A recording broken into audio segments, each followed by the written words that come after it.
when you're coming to the title with tax deeds, one of the things that I love about tax deed investing is the fact that when you buy a property, the tax deed wipes out the mortgage, right?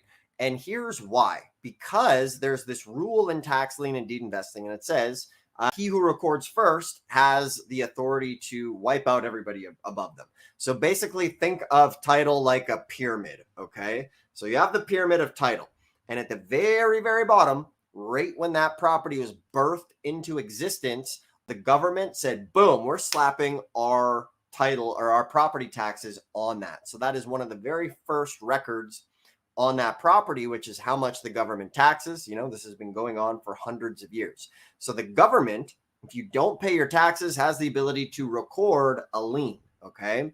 Now, it doesn't matter when that lien gets recorded, because the tax lien is always going to be the very first lien recorded on that, like almost like the hospital you're born out of on your birth certificate. So what's going to happen is, because the tax lien is always the priority lien, that means that the county always has priority when they foreclose, okay? So you have the county tax lien. Boom. From there, John Doe gets a mortgage on the property. He builds a house, okay? That's recorded. From there, maybe John comes and gets a second mortgage. So you have the first mortgage, a second mortgage. From there, maybe he gets into some trouble. He owes the IRS some money. There's an IRS lien on there.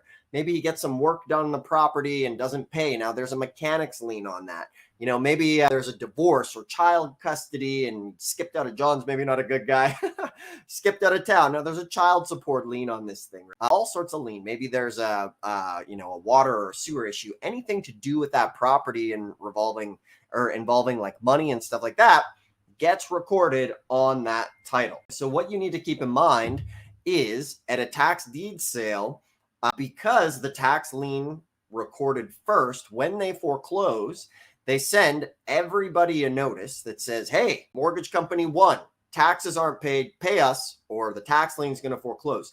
If you don't pay us because we recorded first, we're going to wipe you out. You don't get anything.